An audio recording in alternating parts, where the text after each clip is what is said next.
آیت صلی اللہ تعالی علیہ وسلم کا فرمان عالی شان ہے کہ جو کوئی شخص مجھ پر ایک بار درود پاک پڑھتا ہے اللہ تعالیٰ اس پر 10 رحمتیں نازل فرماتا ہے، اس کے 10 گناہوں کو مٹا دیتا ہے اور اس کے 10 درجات کو بلند فرماتا ہے۔ تو سبحان اللہ، ایک درود پاک پر اتنی برکتیں ہیں، تو جو کثرت سے درود پاک پڑھتے ہیں ان کو کتنی برکتیں نصیب ہوتی ہوں گی۔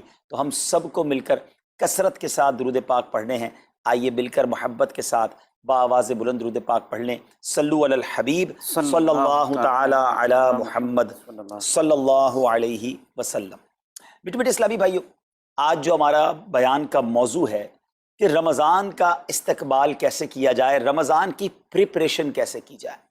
دیکھیں، ہمارے گھر پہ جب کوئی مہمان آتا ہے ہم اس کی تیاری کرتے ہیں، اس کے لیے ہم ایک اچھی یوں سمجھیے کہ پریپریشن کرتے ہیں، اور جیسا مہمان ویسی تیاری۔ جس کے لیے دل میں زیادہ محبت ہوتی ہے اس کے لیے ہم زیادہ تیاری کرتے ہیں۔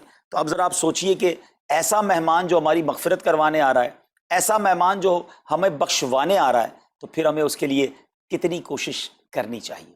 تو آج یہاں پر جو ہم حاضر ہوئے ہیں، اللہ کرے کہ ہم رمضان کا صحیح معنوں میں استقبال کرنے میں کامیاب ہو جائیں۔ رمضان اللہ کا احسان ہے۔ رمضان کی اہمیت کو سمجھنے کے لیے یہی کافی ہے کہ پیارے آقا علیہ الصلوۃ والسلام فرماتے ہیں کہ اگر میری امت کو معلوم ہوتا کہ رمضان کیا ہے تو وہ تمنا کرتے کہ سارا سال ہی رمضان ہو۔ سبحان اللہ، مولا علی شیر خدا کرم اللہ تعالی وجہ الکریم کا یہ قول کتنا نرالا ہے۔ آپ فرماتے ہیں اگر اللہ تبارک و تعالیٰ کو اس امت کو عذاب دینا ہوتا تو اس امت کو رمضان اور سورہ اخلاص عطا نہ فرماتا۔ اس کا مطلب کیا ہوا کہ یہ بخشوانے، عذاب سے بچانے کے لیے آ رہا ہے، رحمتیں برسانے کے لیے آ رہا ہے۔ کاروباری لوگ بھی مجھے سن رہے ہوں گے، جس علاقے میں جس اسٹور پر کوئی ڈسکاؤنٹ ہوتا ہے، کوئی اسکیم ہوتی ہے، فائدہ ہوتا ہے، ہم ادھر پہنچ جاتے ہیں۔ رمضان ایک ایسی اسکیم ہے، رمضان ایک ایسا بینیفٹ دیتا ہے کہ احادیث میں یہ مضمون ہے کہ فرض کا ثواب 70 گنا کر دیا جاتا ہے، نفل کا ثواب فرض کے برابر کر دیا جاتا ہے، شیطان کو بند کر دیا جاتا ہے، جہنم کو تالے لگا دی جاتے ہیں، جنت کے در کھول دیے جاتے ہیں۔ روزہ دار کے منہ سے جو اسمیل آتی ہے، جو بو آتی ہے، بعض اوقات ہم کہتے ہیں یار پیسٹ نہیں کر سکے پورا دن، منہ سے اسمیل آ رہی ہے۔ سنیے، یہ اسمیل جو ہے یہ اللہ کے نزدیک مشک کی خوشبو سے بھی زیادہ بہتر ہے۔ اللہ اللہ، ذرا آپ غور تو کیجئے، ہر سجدے پر 1500 نیکیاں دی جاتی ہیں، ہر سجدے پر سرخ یاقوت کا جنت میں ایک محل بنا دیا جاتا ہے۔ اتنی نیکیاں، پھر وہ کتنا بدنصیب ہے جو رمضان میں بھی عبادت نہ کرے، رمضان میں بھی اللہ کو راضی کرنے میں کامیاب نہ ہو۔ روزانہ افطار کے وقت 10 لاکھ گناہگار، فرض کا ثواب 70 گنا کر دیا جاتا ہے، نفل کا ثواب فرض کے برابر کر دیا جاتا ہے، شیطان کو بند کر دیا جاتا ہے، جہنم کو تالے لگا دی جاتے ہیں، جنت کے در کھول دیے جاتے ہیں۔ روزہ دار کے منہ سے جو اسمیل آتی ہے، جو بو آتی ہے، بعض اوقات ہم کہتے ہیں یار پیسٹ نہیں کر سکے پورا دن، منہ سے اسمیل آ رہی ہے۔ سنیے، یہ اسمیل جو ہے یہ اللہ کے نزدیک مشک کی خوشبو سے بھی زیادہ بہتر ہے۔ اللہ اللہ، ذرا آپ غور تو کیجئے، ہر سجدے پر 1500 نیکیاں دی جاتی ہیں، ہر سجدے پر سرخ یاقوت کا جنت میں ایک محل بنا دیا جاتا ہے۔ اتنی نیکیاں، پھر وہ کتنا بدنصیب ہے جو رمضان میں بھی عبادت نہ کرے، رمضان میں بھی اللہ کو راضی کرنے میں کامیاب نہ ہو۔ روزانہ افطار کے وقت 10 لاکھ گناہگار بخش دیے جائیں، اور جناب ہر جمعے کو جب رمضان میں جمعہ آئے تو ہر لمحے 10 لاکھ گناہگار بخشے جائیں، تو کروڑوں اربوں لوگوں کی بخشش گویا رمضان میں ہونی ہے۔ تو پھر ہمیں اس کی کیسی تیاری کرنی چاہیے، کتنا ثواب کمانے کے بارے میں سوچنا چاہیے۔ لیکن یہاں ایک اور بڑی امپورٹنٹ بات ہے، ایک تو رمضان میں نیکیاں کرنی ہے، دوسرا بڑا کام یہ کرنا ہے کہ ہمیں رمضان میں گناہوں سے بچنا ہے، کیونکہ عادتیں تو ساتھ ہی لگی ہوئی ہیں نا۔ شیطان بند ہے لیکن ہماری اپنی عادتیں، جس کی روز حرام دیکھنے کی عادت ہے، حرام سننے کی عادت ہے، حرام بولنے کی عادت ہے، ایسا تو نہیں ہوگا نا چاند آتے ہی سارے سوئچ آف ہو جائیں گے، وہ عادتیں ساتھ ہی چل رہی ہوتی ہیں۔ غور کیجئے کہ رمضان میں جو گناہ کرتا ہے نا، اس کا عذاب بھی بڑھ جاتا ہے، اس کی پنشمنٹ بھی بڑھ جاتی ہے۔ یہ ایسے ہی ہے کہ کوئی مسجد کے اندر آ کے گناہ کرے، تو آپ کہیں گے نا یار خدا کا خوف کرو، مسجد میں ایسا کام کر رہے ہو۔ کوئی مکہ شریف حرم میں اندر جا کر گناہ کرے تو کتنا شدید ہو جائے گا وہ۔ تو رمضان جب اتنا مقدس مہینہ ہے، اس میں گناہ کرنا، اس کی پنشمنٹ بھی زیادہ ہے۔ ایک بار مولا علی شیر خدا کرم اللہ تعالی وجہ الکریم نے ایک قبر والے کا حال دیکھا، اور دیکھا اس قبر والے پر عذاب ہو رہا ہے، اور وہ چلانے لگا، عرض کرنے لگا اے علی میری مدد فرمائیے، اللہ کی بارگاہ میں سفارش کیجئے۔ مولا علی شیر خدا نے ہاتھ اٹھائے کہ اے مولا اسے بخش دے۔ ارشاد ہوا اے علی اس کی سفارش نہ کریں۔ عرض کی مولا وجہ کیا ہے؟ ارشاد فرمائے رمضان کے روزے تو رکھتا تھا مگر رات گناہوں سے باز نہیں آتا تھا۔ روزے رکھ کر گناہ کرنے والے کو اتنا عذاب، تو جو روزے ہی نہ رکھے، ایسے بھی لوگ ہیں جو رمضان میں روزے نہیں رکھتے۔ پلیز اس کو ایزی نہ لیں، ہمیں نہیں معلوم، پتہ نہیں اگلا رمضان پھر نصیب ہوگا کہ نہیں۔ پچھلے رمضان میں کتنے لوگ تھے جو ہمارے ساتھ تھے، اس رمضان میں نہیں ہے، اور اللہ پہلے تو ہم یہ دعا کرتے ہیں اللہ ہمیں یہ رمضان بھی عطا کر دے۔ زندگی کا کیا بھروسہ، دنیا کی جو کیفیت آپ کے سامنے ہے کبھی بھی جا سکتے ہیں، تو پھر اس رمضان کو تو سمجھ لیں بس ایک موقع بنا دیں، لائف چینجنگ ایکسپیرینس بنا دیں کہ بس اس میں عبادت کرنی ہے، اس میں خوب سجدے کرنے ہیں، اس میں روزے رکھنے ہیں، اس میں تراویح پڑھنی ہے، اس میں گناہ نہیں کرنے ہیں۔ اور آئیے میں آپ کو بتاتا ہوں کہ نبی پاک صلی اللہ تعالیٰ علیہ وسلم رمضان کیسے گزارتے تھے۔ ایک مسلمان کے لیے اس سے بہترین رول ماڈل کیا ہوگا کہ رمضان میرے آقا کیسے گزارتے۔ تو مختلف احادیث کا جو سمری ہے وہ یہ ہے کہ نبی پاک علیہ الصلوۃ والسلام عبادت میں کمر بستہ ہو جاتے، بستر پر کم تشریف لاتے۔ بی بی عائشہ فرماتی ہیں کہ نبی پاک کے چہرے کا رنگ بدل جاتا تھا، متغیر ہو جاتا۔ کیوں؟ کہ نبی پاک پر خوف خدا طاری ہوتا، آپ گر گڑاتے، آپ رات بھر التجائیں کرتے۔ میرے آقا رو رو کر دعاؤں میں رمضان گزارے، چہرے کا رنگ بدل جائے۔ اور یہاں کچھ لوگ تو وہ ہیں کہ جن کا وزن ہی بڑھ جاتا ہے رمضان میں، اتنا کھانا کھانا ہے، سحری میں زیادہ کھانا ہے کہ سارا دن بھوکا رہنا ہے، افطار میں اس لیے زیادہ کھانا ہے کہ پورا دن بھوکا رہے تھے، پھر رات کو 2-3 بار مزید کھانا ہے کیونکہ کل روزہ رکھنا ہے۔ تو رمضان فوڈ فیسٹیول نہیں ہے، رمضان عبادت کے لیے آیا ہے۔ لوگ تیاری کر رہے ہوں گے بھی رمضان کی، وہ کیا کر رہے ہوں گے کہ افطار میں کیا پکانا ہے، سحری میں کیا پکانا ہے، کون سا آئٹم شارٹ ہے۔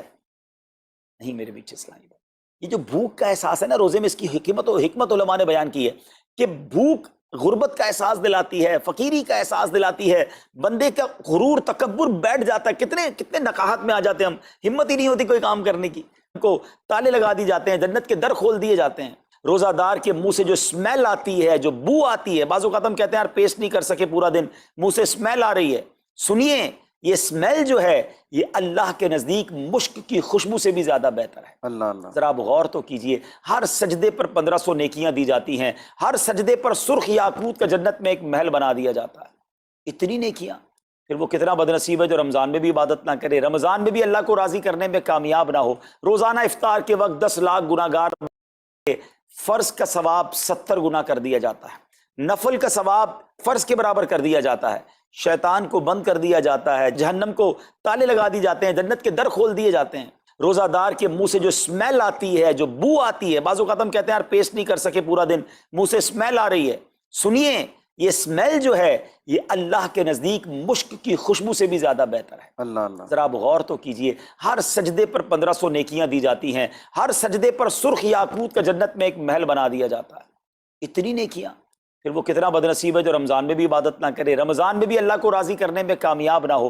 روزانہ افطار کے وقت 10 لاکھ گناہگار بخش دیے جائیں، اور جناب ہر جمعے کو جب رمضان میں جمعہ آئے تو ہر لمحے 10 لاکھ گناہگار بخشے جائیں، تو کروڑوں اربوں لوگوں کی بخشش گویا رمضان میں ہونی ہے۔ تو پھر ہمیں اس کی کیسی تیاری کرنی چاہیے، کتنا ثواب کمانے کے بارے میں سوچنا چاہیے۔ لیکن یہاں ایک اور بڑی امپورٹنٹ بات ہے، ایک تو رمضان میں نیکیاں کرنی ہے، دوسرا بڑا کام یہ کرنا ہے کہ ہمیں رمضان میں گناہوں سے بچنا ہے، کیونکہ عادتیں تو ساتھ ہی لگی ہوئی ہیں نا، شیطان بند ہے لیکن ہماری اپنی عادتیں، جس کی روز حرام دیکھنے کی عادت ہے، حرام سننے کی عادت ہے، حرام بولنے کی عادت ہے، ایسا تو نہیں ہوگا نا چاند آتے ہی سارے سوئچ آف ہو جائیں گے، وہ عادتیں ساتھ ہی چل رہی ہوتی ہیں۔ غور کیجئے کہ رمضان میں جو گناہ کرتا ہے نا، اس کا عذاب بھی بڑھ جاتا ہے، اس کی پنشمنٹ بھی بڑھ جاتی ہے۔ یہ ایسے ہی ہے کہ کوئی مسجد کے اندر آ کے گناہ کرے، تو آپ کہیں گے نا یار خدا کا خوف کرو، مسجد میں ایسا کام کر رہے ہو۔ کوئی مکہ شریف حرم میں اندر جا کر گناہ کرے تو کتنا شدید ہو جائے گا وہ۔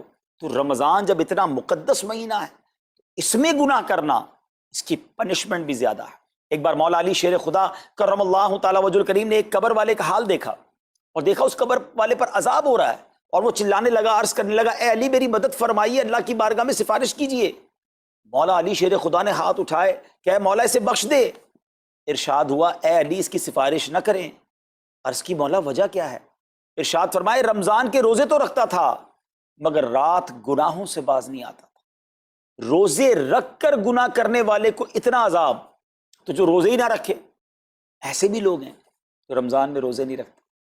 پلیز اس کو ایزی نہ لیں، ہمیں نہیں معلوم، پتہ نہیں اگلا رمضان پھر نصیب ہوگا کہ نہیں۔ پچھلے رمضان میں کتنے لوگ تھے جو ہمارے ساتھ تھے، اس رمضان میں نہیں ہے، اور اللہ پہلے تو ہم یہ دعا کرتے ہیں اللہ ہمیں یہ رمضان بھی عطا کر دے۔ زندگی کا کیا بھروسہ، دنیا کی جو کیفیت آپ کے سامنے ہے کبھی بھی جا سکتے ہیں، تو پھر اس رمضان کو تو سمجھ لیں بس ایک موقع بنا دیں، لائف چینجنگ ایکسپیرینس بنا دیں کہ بس اس میں عبادت کرنی ہے، اس میں خوب سجدے کرنے ہیں، اس میں روزے رکھنے ہیں، اس میں تراویح پڑھنی ہے، اس میں گناہ نہیں کرنے ہیں۔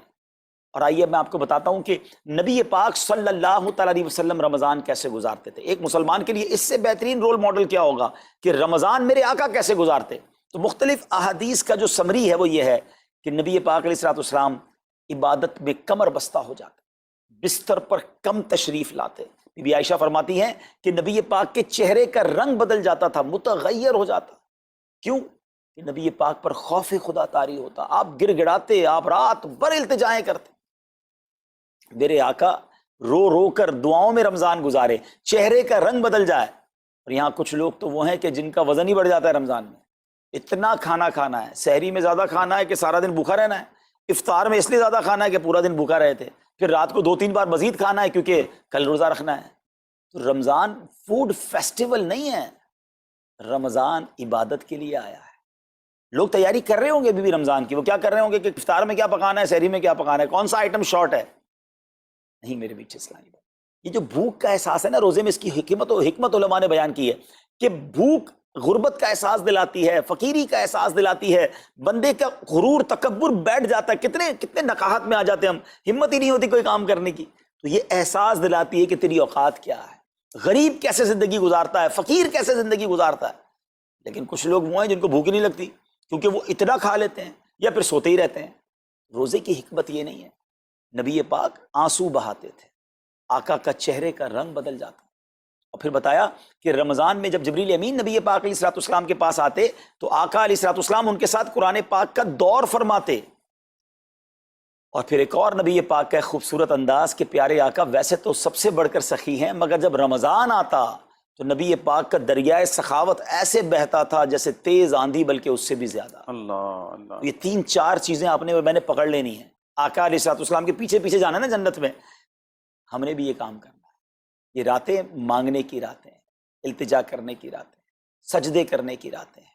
ہمیں تہجد بھی پڑھنی ہے، ہمیں انشاءاللہ نوافل بھی پڑھنے ہیں، اور کم از کم قرآن ایک بار تو پورا انڈرسٹینڈ تو کریں نا۔ تلاوت، ترجمہ، تفسیر کب کریں گے؟ بڑی بڑی ڈگریاں ہیں، بڑے بڑے پاسپورٹ اور جناب بہت سارا سرمایہ ہے، مگر ایک بار بھی قرآن پورا ترجمے اور تفسیر سے نہیں پڑھا ہوگا۔ بہت سارے لوگ ایسے ہیں، ذرا سوچئے نا۔ اچھا یہ مہینہ نزول قرآن کا مہینہ ہے، رمضان اور قرآن کو جو خاص نسبت حاصل ہے نا، تو اس مہینے میں قرآن کو پکڑ لیں۔ ہائے ہائے، اللہ کرے رمضان قرآن کے ساتھ گزرے، ہماری صبح قرآن کے ساتھ ہو، ہماری شام قرآن کے ساتھ ہو، ہم قرآن سمجھنے والے بن جائیں۔ اچھا میں ایک اور بات بتاؤں آپ کو، مہینہ کتنا پیارا ہے۔ صرف اس مہینے میں قرآن نازل نہیں ہوا، باقی بھی جو 3 آسمانی کتابیں ہیں نا، زبور، انجیل، توریت، یہ بھی رمضان میں ہی نازل ہوئی ہیں۔ اللہ کریم نے ان تمام مبارک کتابوں کو نازل کرنے کے لیے رمضان کا مہینہ منتخب فرمایا۔ اتنا مبارک مہینہ ہے تو ہمیں خوب اس میں تلاوت قرآن کرنی۔ اور اب دعوت اسلامی نے کتنا آسان کر دیا، تفسیر قرآن عطا فرما دی صراط الجنان آسان اردو میں، اور پھر جناب اس کو اپلیکیشن پر بھی دے دیا، اس کے PDF بھی جاری کر دیے، ڈاؤن لوڈ کر لیں موبائل میں۔ اب تو آڈیو تفسیر قرآن بھی آپ کو دے دی۔ اگر پھر بھی سنیں نہ، پڑھیں نہ، قرآن سے دور رہیں تو یہ ٹھیک نہیں ہے۔ پلیز اس رمضان کو قرآن کے ساتھ گزاریے۔